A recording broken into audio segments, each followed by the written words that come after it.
Good evening, everyone. My name is Tenzin. Welcome, everyone, to today's teaching. Anyone that is new today? Wow, everybody's been here before. Welcome, welcome.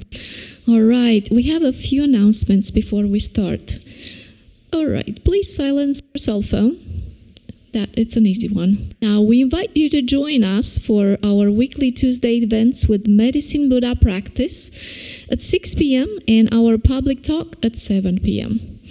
Next week, for our Tuesday evening talk, Geshe Phende will continue speaking on the 37 practices of a Bodhisattva with abandoning clinging to the object of aversion. Wednesday evenings at 7 p.m., our venerable monks will conduct evening prayers for His Holiness the Dalai Lama's long life and other teachers. On Thursdays at 4:30 p.m., our venerable monks will conduct the protector pujas for smooth journeys, successive interviews, and medical treatments and new businesses. Deepen your practice with the intermediate series led by Geshe Phende, starting this Saturday, July 25th on Zoom. Held once a month through November, this course explores essential Mahayana Buddhist teachings and meditations. This series is designed for those who already completed our foundation series. All right. Information on all these events can be found in the lobby and on our website at drepung.org. If you are interested in becoming a member to support our ongoing programs, please take advantage of this. We'll have discounts on courses and retreats. Applications are available in the library. You can also register online. There is a donation box near the entrance of this room. Your generous support helps us to continue to offer programs and services like this to our Atlanta community and to those around the world through our online platforms. Now, please stand as we invite our resident teacher, Venerable Geshe Phende, to come in for today's practice, and thank you and enjoy.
Okay, now first we're going to recite the mantra of the Heart Sutra.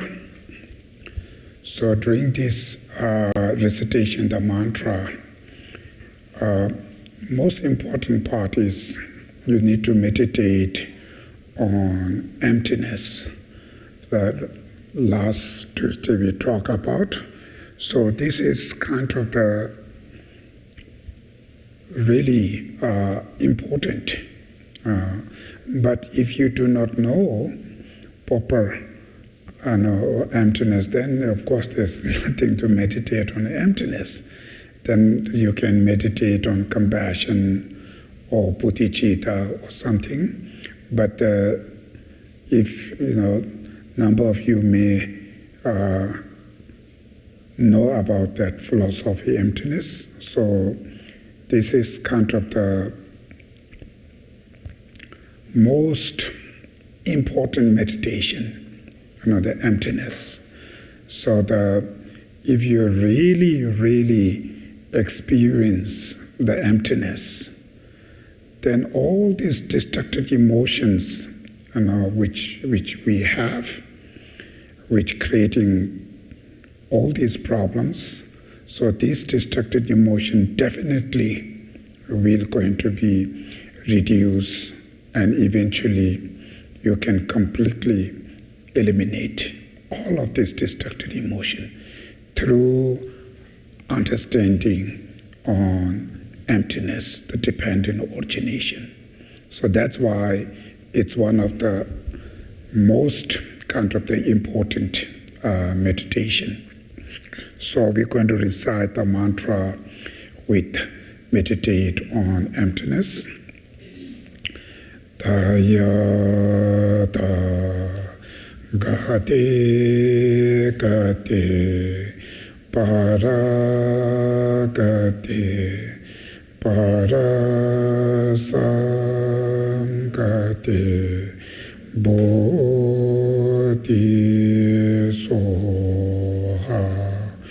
teyata gate gate paragate parasangate bodhisoha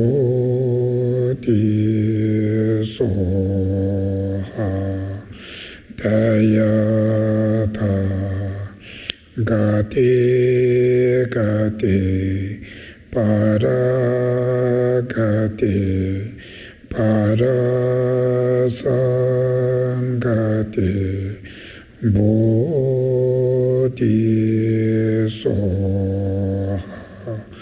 tayata gate gate paragate parasangate bodhisoha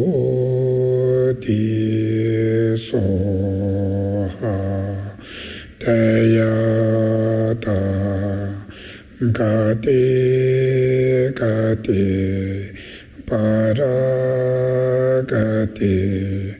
parasangate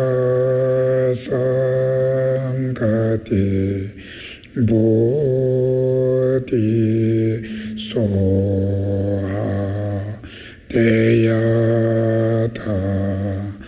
gate gate paragate parasangate bodhisoha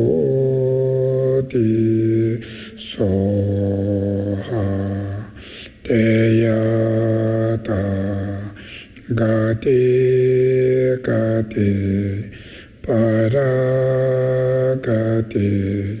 parasangate bodhisoha.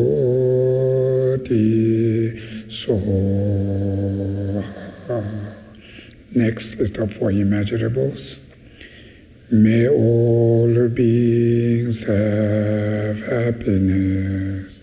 May they be free from suffering.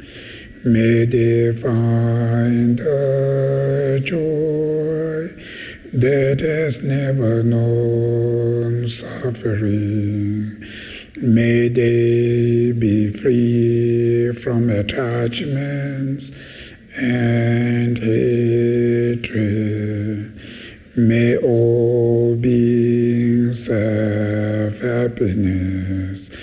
May they be free from suffering. May they find a joy that has never known suffering. May they be free from attachments and hatred. May all beings have happiness. happiness. May they be free from suffering.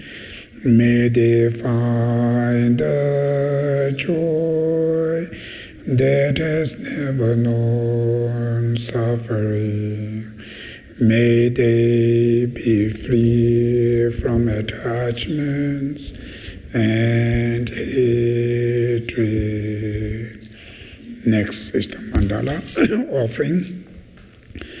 Oi sai shi pi ki choi shi ai me ai to tama ri ra li shi ni ai de ki ai pa adi Geshe to mi te bi wa yi do kwe nama da shi la che pa sho yi Guru Ratna Bendala Kamniyatayami.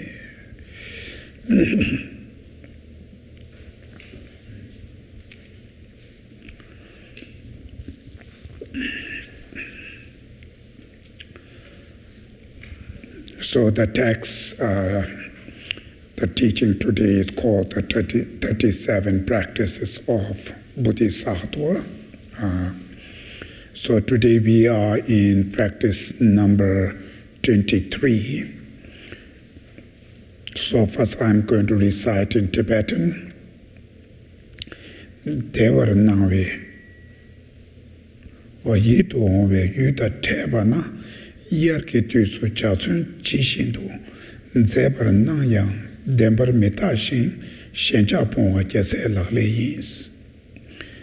When you encounter attractive objects, though they seem beautiful, like a rainbow in summer, don't regard them as real and give up attachments. This is the practice of Bodhisattvas. So this today, practice number 23 is emphasize on attachment. How do we stop our attachment? How do we reduce attachments?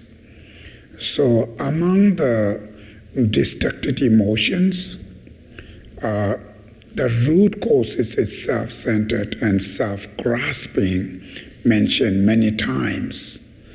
But these are the root causes. And then rest of the hundreds of destructive emotions which we have, but one of the worst, the destructive emotion is attachment and anger. These two emotions are really what you call oftenly disturbing us as ordinary people. We all suffer by attachment and anger. These are the two. So therefore, in this text, 37 practices of Bodhisattvas, which is really apply the antidote attitude to your attachments, right? Last time, I think the stanza number 21, right? It's also talking about transforming your attachment into the path, right? Stanza 21 is also, but stanza 21 is mainly apply the antidote to the destructive emotion, is more method aspect of the practice. Through the method aspect of the practice, how can you reduce your attachment? And this stanza, they use the wisdom aspect of the practice. In the Buddhist, when we deal with any destructive emotions, we always apply from the method aspect, from the wisdom aspect, and two different ways to deal with our destructive emotions. So the method aspect, which means, for instance, compassion, love, right? Bodhicitta, patience, tolerance, forgiveness. These practice, which is called method aspect of the practice. Wisdom, which is wisdom who understanding the impermanence, right? Called wisdom of impermanence. Or wisdom who understanding the law of causality, right? Or the wisdom who cognizing emptiness, ultimate truth. So there are number of different aspects of the wisdom. So wisdom means mainly it's kind of what you call cognizing something, or something understanding, cognize, right? Or perceiving, or ascertaining. Method is mostly grasping, apprehending, not cognizing, right? There are the two differences. Compassion is the method. It's not cognizing anything. Compassion is grasping, wishing others be free from suffering, right? Wish them to be free from suffering. Love, which means wish them to have happiness, some kind of wish, some kind of desire. But the wisdom aspect is not just wish or prayer, something, who knowing something, who cognizing, right? That's the wisdom aspect. So wisdom aspects of the practice is more powerful, more effective. When we deal with our attachment, anger, by compassion, love, tolerance, or forgiveness, all kinds of method aspect of the practice we apply. But these practice can suppress your attachment, your anger, right? Suppress them, reduce them, but they cannot completely eliminate it. So who can able to eliminate completely is the wisdom. Wisdom is the one can able to completely eliminate them. So that's why the wisdom is more powerful, more effective, a more difficult practice. So anyway, this practice number 23, is the kind of this practice is showing abandoning the clinging of the object of desire, the attachments, right?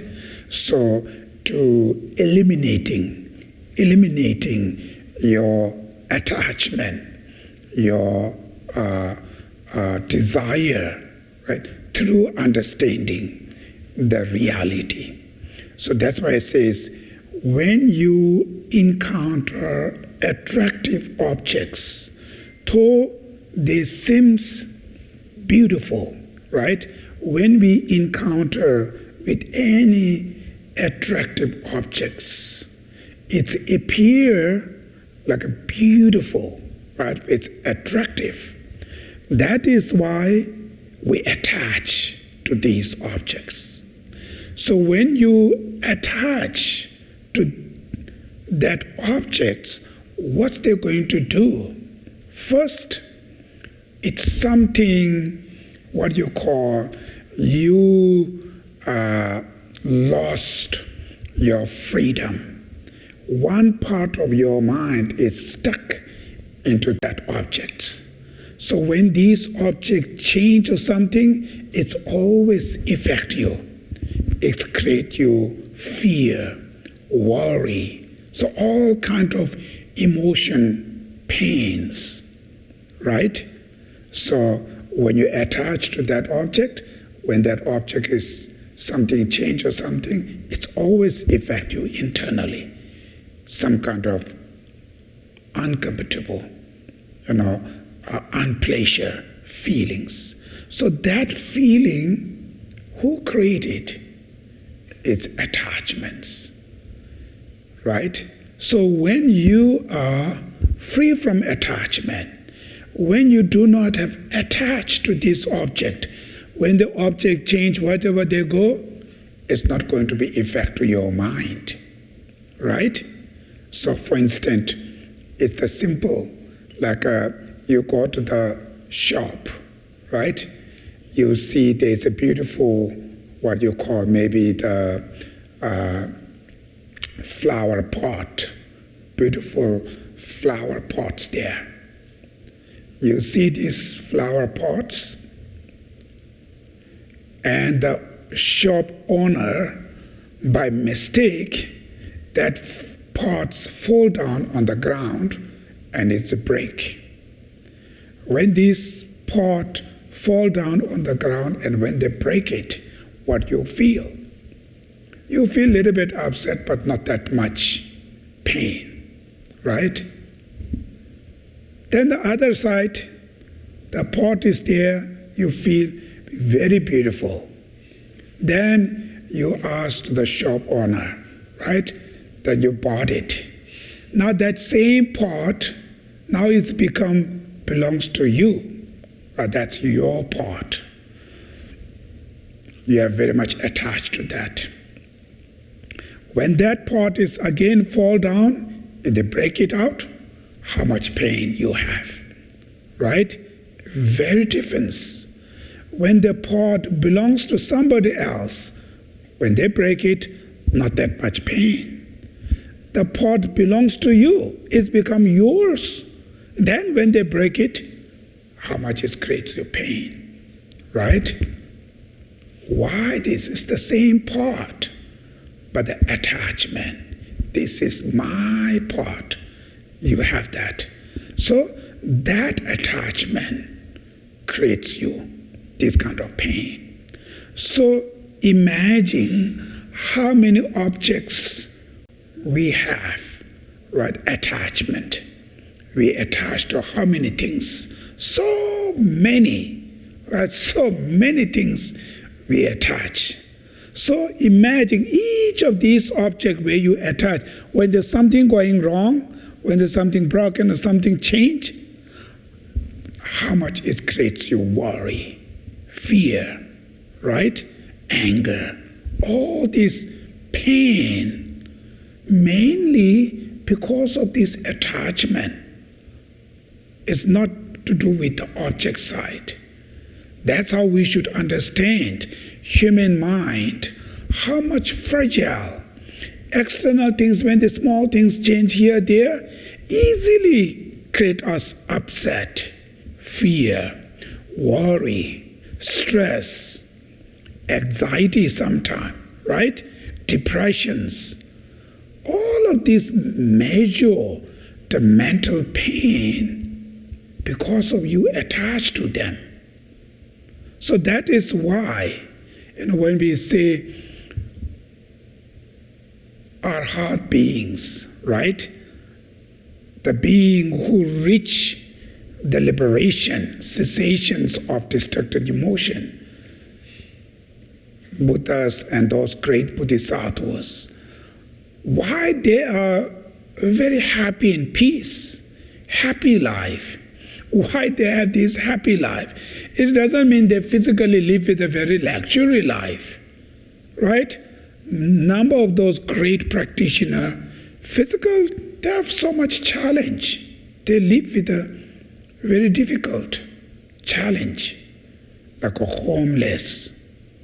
But their real mental level is full of peace, happiness. Peace, happiness, Why they remain with that kind of joy and pleasure? Because their mind is free from their attachment, their anger, their arrogance, right? When you are free from each of these destructive emotions, then your mind have nothing to disturb you, right? Who disturbs your mind? Your own emotion, nothing others. Others' anger cannot disturb me. That's there. They're disturbed to them, not to us, right? Who really mentally, who disturbs us? Our own emotion, destructive emotion. So when you're free from them, so many problems, it's gone. Even externally, you may have so much challenge. Doesn't matter how much challenge you have, it never ever affected to your mind, never ever disturbs you. Your mind's only disturbed by your own mental affliction. Among that, attachment is worse. 21st century, the majority human beings, we suffer by our attachments. Definitely. Most of the people, and today, they have mental problems, right? Fear, worry, stress, anxiety, loneliness, all kinds of mental pain. It's one after one. It never ended. You deal with this, next day another one come. You try to get rid of this, there's another one come. Never ended, right? That's how the majority of people, we suffer constantly. Individual, as a families, right? Members suffer. And living in the society, there's so much problems. Even the nation, there's war and killing, all kind of this. So this constantly, the suffering we experience. Why? As a human being, nobody wants suffering, right? We all want to live happy, peace. But all this suffering comes from where? One of the causes is attachment. That's the most, kind of the, what you call, problem today we have. When the external things grow more, same time, if we really not carefully, our internal, our greed, attachments growing, more and more. And that is why in the real life we have more fears, more worries, right? More stress, anxiety, all this mental pain is growing. So that is why it is really, really important to suppress. Even you cannot eliminate in those moments, but you can suppress them, right? You can reduce them. When you really change your attachment, definitely many your problem will change. Attachment creates a certain type of the expectation. And those expectations create us easily to upset, fear, worry, all kinds of things. So that is why to change, to reduce the attachment is very, very important. Now, as a Buddhist perspective, from the Buddhist perspective, we're talking about suffering. It's not only today stress, depression, all this, not only that, right? We are talking about the suffering. There's the word called suffering of pervasive conditioning. What is that suffering? In today's world, they're not going to talk about this suffering, right? That's the Buddhist kind of the unique way of understanding. Suffering of pervasive conditioning, which means, look yourself, what you have, right? Since mother womb, you're connecting to the mother womb till today. What kind of things with you? You have body, right? That's since mother womb to till today. And you have a mind, right? The two things, body and the mind. When we talk about the mind, there are many different aspects of the mind. Feeling, emotion, all kind of different aspects. They're called, Buddhist word called mental factors, right? Variety types of the mental factors. These are with us. So today, when you look at your body, what is your body? You look at, this is meat body, right? This is the meat. This is not the pure, right? It's meat. Causes is not pure. Body itself is not pure. And the result is also not good, right? Because of living with this meat body, we have many challenges. One of the challenge called disease, illness, right? All different types of disease we've been suffer. Every people, right? Even your prime minister, president, or king, or queen, or one of the richest person, right? To one of the poor persons. Everybody have this challenge, suffering of illness, disease. We've been suffer. So that disease, why? Why we have this disease, right? Because of the body. This body, because of living with this body, we have to experience suffering of illness. That means this body is not good, right? It's called contaminated body, right? Then we have suffering of aging, right? Everybody's, doesn't matter how long you be exercise, doesn't matter how healthy food you will going to eat, right? You've been eating, doesn't matter the aging, it's everybody will experience, right? It's inevitable sufferings. Then finally, suffering of dying. Then last, suffering of death. That's we all. So all of these suffering, why we have? Because of you are living with this body. And this body itself is contaminated. Now we're cautioning why we have to live with this body, right? This meat body. Why not we should live with a pure body like a rainbow body, right? Why not? So that's how suffering of pervasive conditioning, which means suffering of living with contaminated body, contaminated mind. That's why our mind always be easily to experience, right, pain, suffering, because mind is also contaminated, dirty. Our body is also that. So why we have to live with this? That's why this kind of suffering, because of your karma. Karma because of your mind. So one of the causes of those karma is your attachment. You attach to this samsara pleasure, right? Samsara means this mundane pleasure.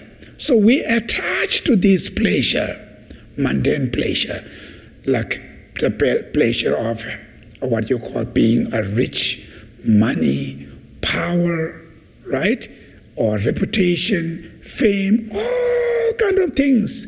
We attach that.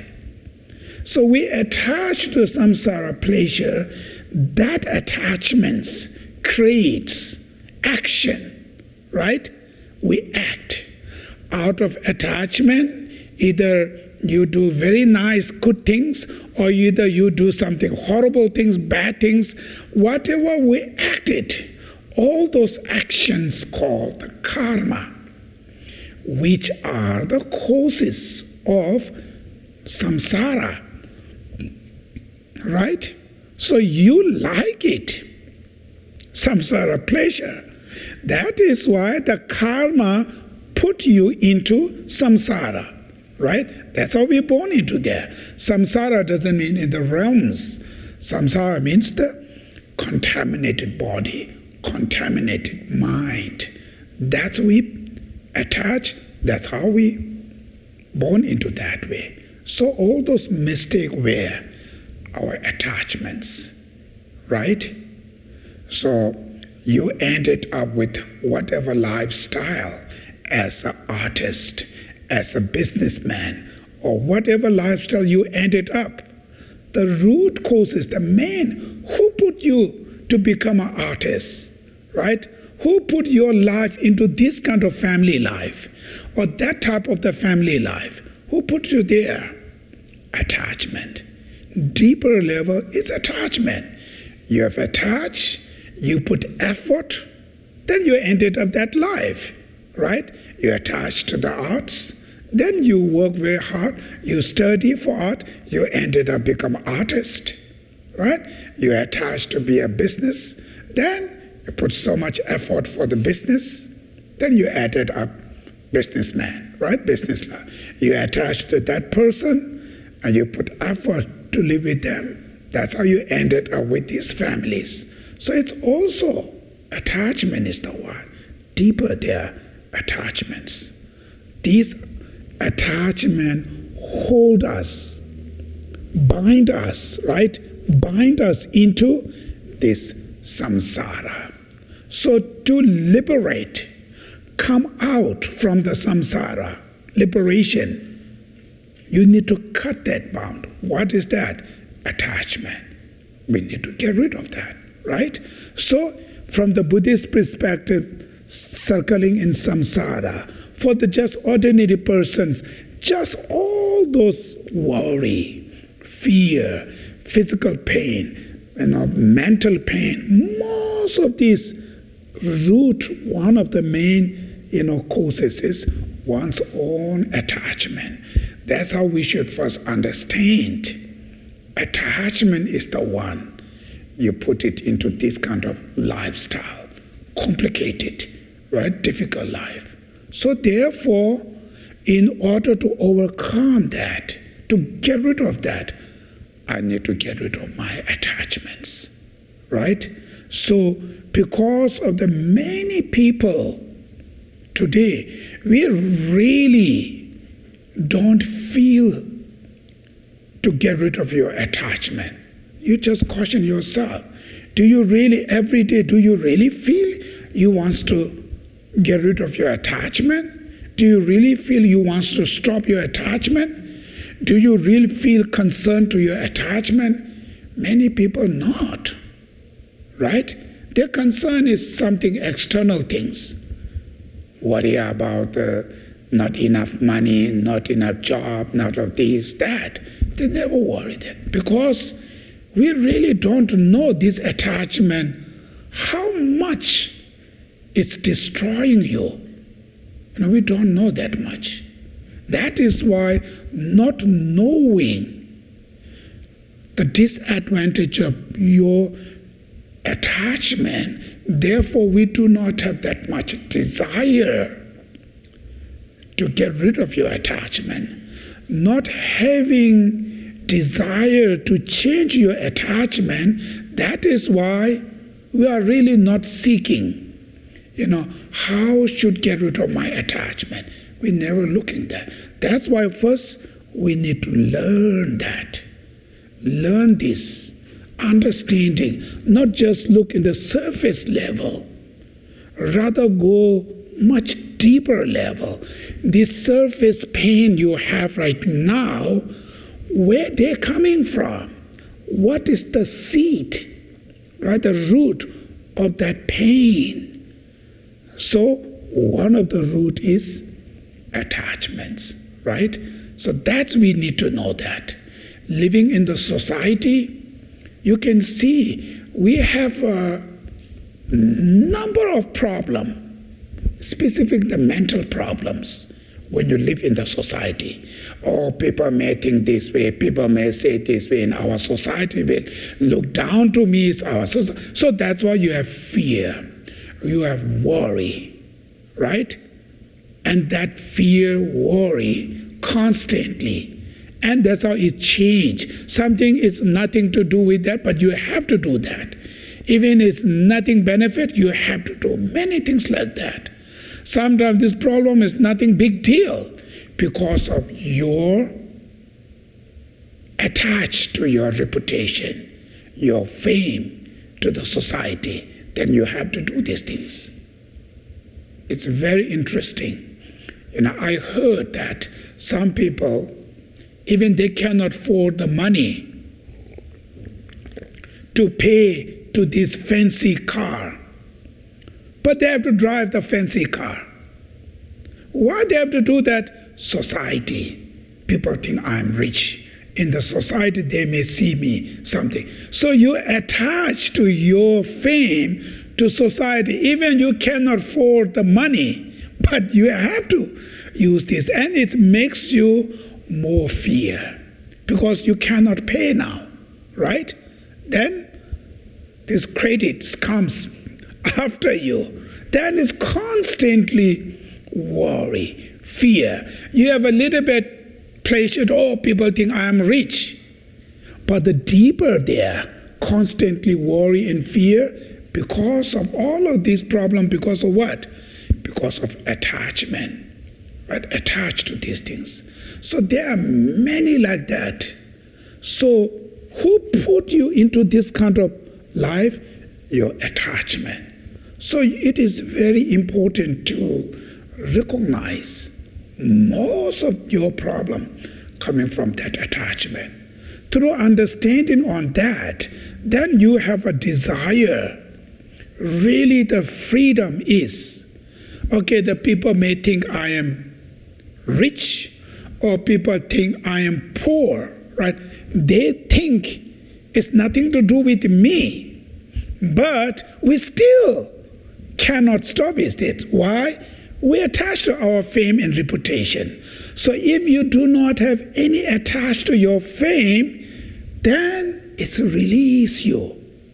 It gives you full freedom. Nothing worry, nothing fear. So worry, fear, all this, because of deep of there, your heart is bound by this attachment. When this attachment loose, it's gone. It gives you freedom. It really changes you. So through understanding on that, then you're generating really true happiness is freedom of my attachment. I really need to change that, right?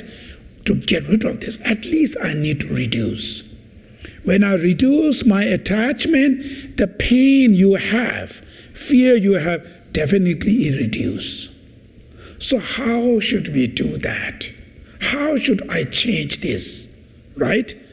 Your attachment, you have to change, right? Nobody will change for you. First thing is. So second, how can we do then according to this stanza, right? When the Geshe Thomas Sambo says, when you encounter attractive objects, right? When you encounter with any attractive object, though they seems beautiful, right? It looks beautiful, attractive. But what should you do? This is like a rainbow in summer. What that means, this object is like a rainbow. Rainbow means summertime, the rainbow will remain just for a few minutes, then it's gone, right? The beautiful colors there, it's just for a few minutes. the sun's reflection, the water, whatever this reflection comes, and that's how it's bring that specific, that color. But it will be changed. It will not remain there. So even this beautiful, but it is impermanence, right? Impermanence means it's momentary, it will change. It will not remain like a long. So knowing this attractive object, for instance, even you get very high positions, right? Power, whatever, these are impermanence. It will change. You get it, you will going to lose them, right? It's beautiful, but it will change. It never remain beautiful. Slowly, it will turn into ugly. Everything is like that, right? So knowing that things are impermanence, it never remain the same, tremendous helps you to control your attachments. That's how you should. One antidote to attachment is understanding all of these are impermanence, right? Impermanence. So that is why, they're called the Four Great Seal. Buddhists, they call Four Great Seal. Philosophy, where Buddha teach. So the one of that seal is called all the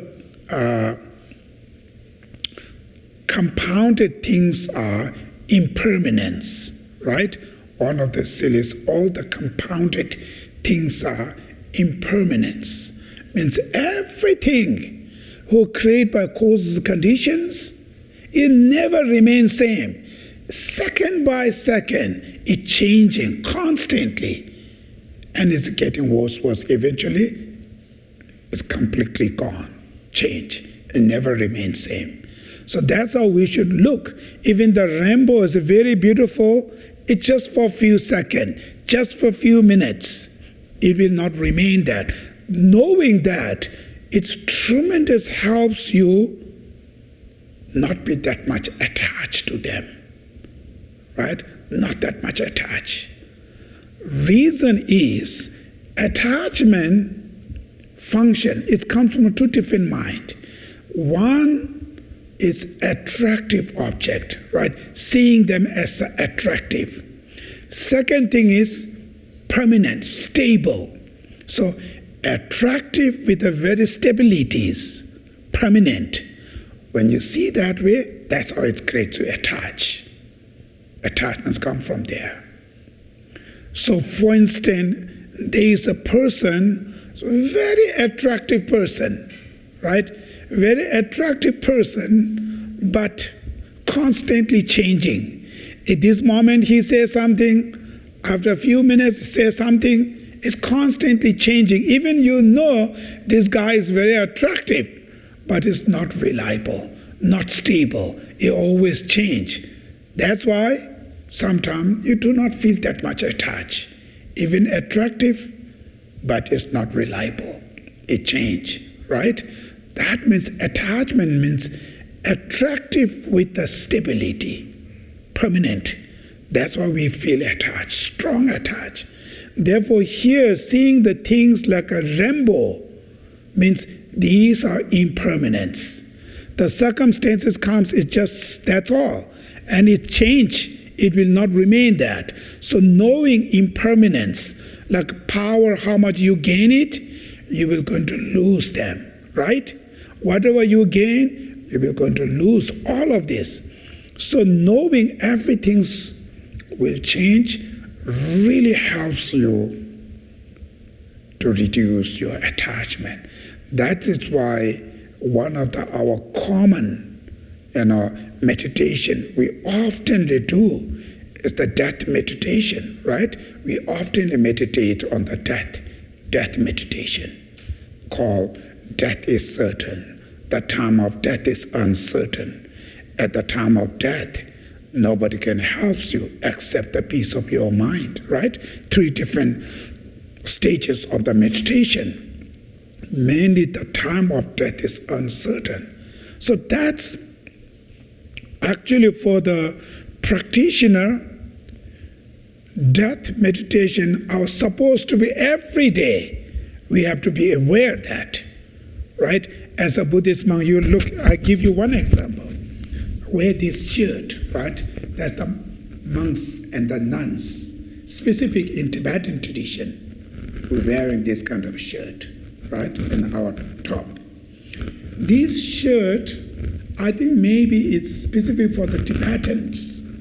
I don't think in in India during the Buddha time they have this. But what is this representing? It's actually this shirt represent elephant. You know, when I was very little, my teacher used to be telling me, because we have to wear this, he was telling me this, what they represent. So these shirt represent elephant. Means these two are elephant's ear, rather two big things represent the elephant ear, right? And this long thing is kind of represent the elephant nose, right? And back there's one yellow you can see there. It's called the elephant tusk. And down there you can see the elephant's eye. So that's how they explain. So you are inside the elephants. So what that really means, actually it means elephant is one of the strongest, right, being in this planet today. Today world, elephant is the one of the strongest one, biggest one. But even elephant is going to die, right? One day even this elephant is going to be die. That means compared with the elephant, human beings are very fragile, right? Physical body, when you compare with the elephant, we are very fragile. That means definitely, even elephant dying, that means you, of course, you will going to die one day. So to remind you, doesn't matter how famous you are, doesn't matter how popular you are, or how rich you are, but finally you will going to die. Means you will going to separate with all of this, the money, power, right? Your fame, your reputation, everything, you will going to be separate with all of them, right? So that's reminding you is death meditation. Point, what's the main point? It's not too much attached to things, but these things are separable. You know, it will separate with you how beautiful it is, how nice it is, but you will going to be separate with them sooner and later, right? It's everything's are separable. Therefore, don't be too much attached to these things. So it's a remind you death meditation, impermanence, helps to reduce your attach to these materialist things. So what's the point? When you have less attached to these objects, less fear, less anger, less arrogance, less worry, it really change many your problem. From the Buddhist perspective, you can accumulate less negative karmas. Everything change. That is why here they say like a rainbow in summer. So all these attractive objects, when they appear to you, always think about all of these things are like a rainbow in the summer. So that means these are just temporary. It will change. You will going to lose them. You will going to be separate with all of these things, reminding you. And through that, right, she says, summer, don't regard them as real and give up attachment. This is the practice of Bodhisattva. So through understanding the impermanence of all of these attractive objects, then you can give up your attachment, your greed towards this object. That's the one way of the practice to deal with your attachment. Second is, don't regard them as real, right? So don't regard them as real means what you see in the reality, it is not like that. You look at the rainbow and from here to there, at the other side you see beautiful rainbow. But you go to the place where the rainbow, when you go there, you don't see that beautiful rainbow there, right? When rainbow comes in your place, you don't see these things. From the far you look at it's like a beautiful colors there. But when you in the rainbow sit there, you don't see these colors. So what you see is not real there. What that mean? That real mean is we talk about the emptiness I mentioned earlier. So emptiness, which means the things which you, in your mind, appear like something solid, absolute from there, from the object side. But in the reality, it's not there. You cannot find from the object side. They exist? Yes, it exists. It exists relatively, dependently, right? Interconnected. You cannot find something solid from the object side. Like for instance, this beautiful flower, or they see these beautiful orchids. Beautiful, right? You can see this way, but when you try to find the orchid from there, from the flower itself, you cannot find it there. All these petals, each of those petals is not the orchids, right? Then you go deeper level, all these particles. The particle of each of these flowers, each particles are not the orchids, right? So when you try to find the orchids from the object side, you cannot find anything from there. When we see it looks like something solid, absolutely independent existence, but actually reality, it is nothing from the object solidly there. But that doesn't mean they are not exist. It exists because it's functioning, right? It's function. But that existence, when you try to find it from the object side, you cannot find anything because where the existence is interconnected, just dependent, interdependence each others. That's how it is. So same like a rainbow, beautiful there, try to find it, it's just connected with each little particles, colors there. So when you try to find the rainbow from object side, go there to find it, you cannot find anything. So all these attractive objects, beautiful, which we see, what we see in the reality, how it is, huge big gap. We don't see the true reality of all these objects. That is why we attach them. We seeing them, for us it's seeing like beautiful, attractive, solid, absolutely there. So we grab them. Right? That's how we see. But when you really investigate to try to find it, nothing from the object side, anything there. Right? Cannot find it from the object. That's why it's called, don't regard them as real. There's not real things there.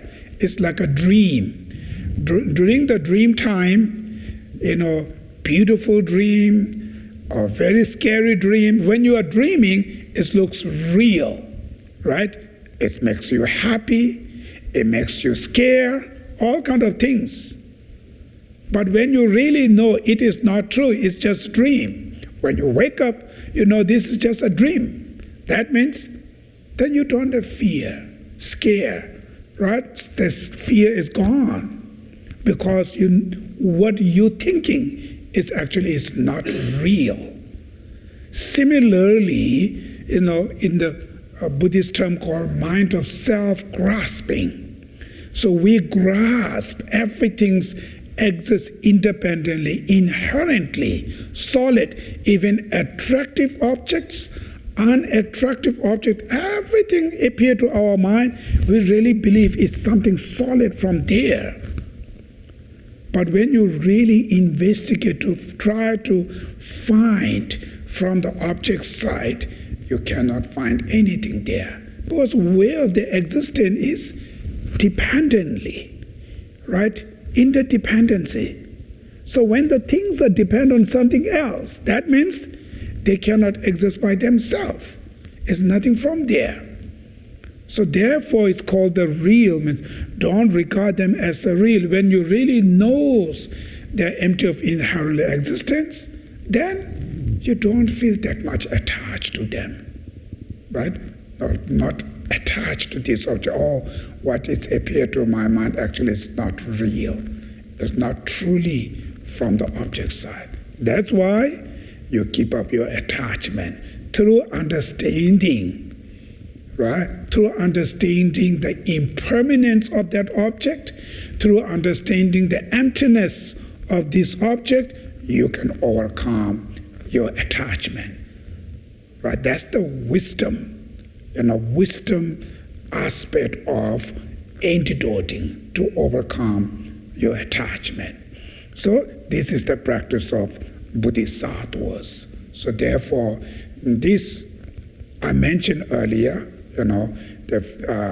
this philosophy, emptiness, I mentioned, it's very, very tough, difficult to understand, but if you really think deeper and investigate again and again, it's really useful, really powerful.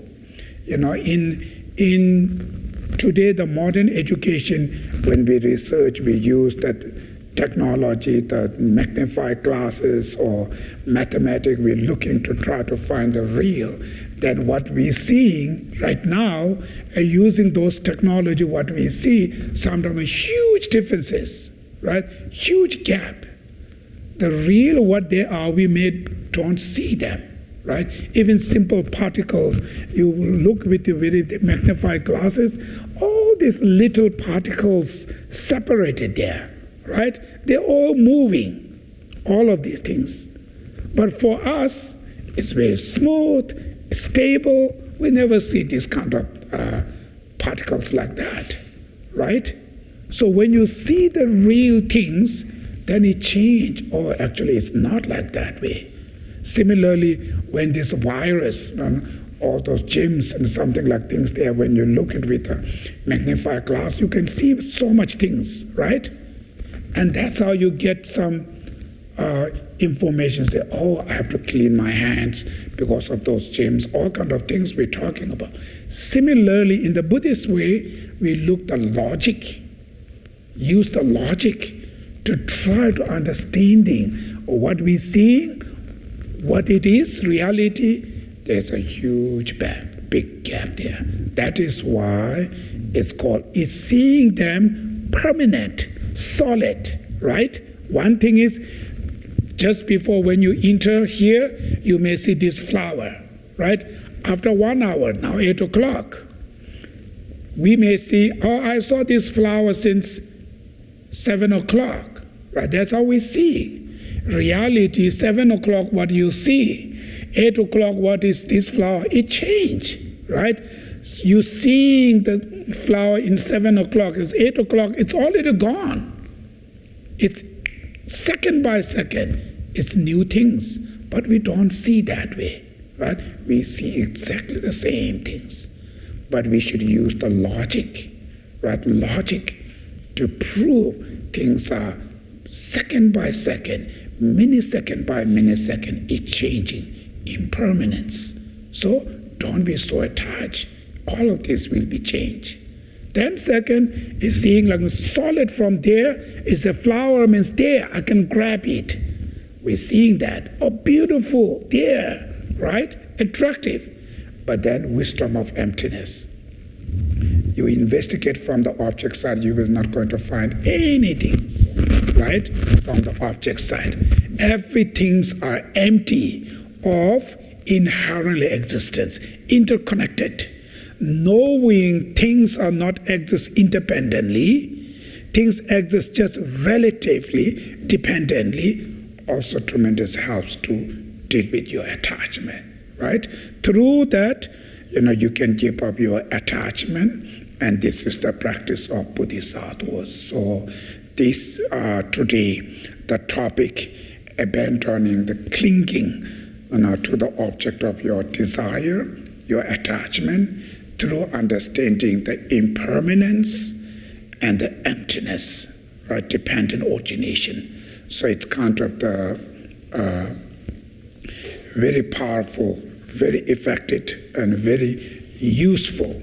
But it is, for the ordinary people, the method aspect is much easier to apply.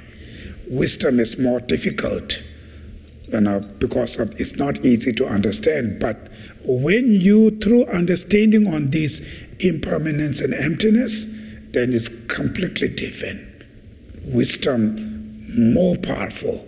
Really, your attachments feel like really weak. When these wisdoms arises, attachment, anger, they all are just misperception, just lying, all of this. So they become so weak, cannot come solid that way. But it is not easy. Therefore, you need to constantly study and meditate, discussion, research, and oftenly think about. And through that, you can grow your wisdom and deal with your attachment. Okay, this is today the topic. Now the conclusion is first reciting the Mane mantra. So when we reciting this mantra, we meditate compassion with a different way. Specific today, when we meditate compassion, now you can imagine entire people, right, suffer by this attachment. And they do not know this impermanence, emptiness.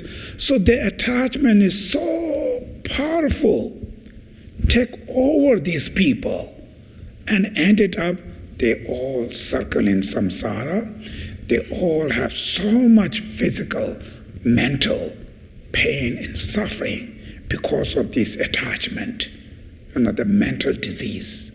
So you wish every beings be free from the attachments, and the result of the attachments, they have a suffering, right?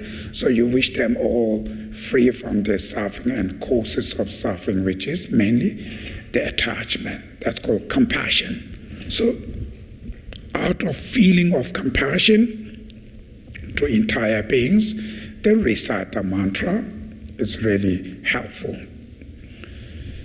O mani pe me hu o mani pe me hu o mani pe me hu o mani pe me hu o mani pe me hu o mani pe me hu o mani pe me hu o mani pe me hu o mani pe me hu o mani pe me hu o mani pe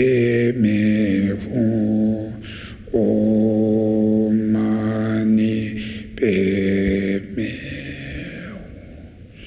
And thus, Honorable Compassionate Gurus, we seek your blessings that all karmic debts, obstacles, and sufferings of mother beings may be without exception ripen upon us right now, and that we may give our happiness and virtues to others, and thereby invest all beings in bliss. And thus, Honorable Compassionate Gurus, we seek your blessings that all karmic debts, obstacles, and sufferings of mother beings may be thought assumption rubbing upon us right now, and that her happiness and virtues to others, and thereby invest all beings in bliss. Oi te na chi lai mai tu che ai mai ju troi ve ti doi nghe ma lu ta da lai mi pa ta da ji de Geshe lai ta wa ji trôi quy đề ta đề ba chi chi lôi trôi quy đề ta đề ba chi chi Chanju semcho rinpoche ma che pa nam che chu chi che ba nyam ba me pa yang kong ne kong do pe war sho. May the precious and sublime Bodhicitta not yet born be born, and that which has been born not decline, but increase forever.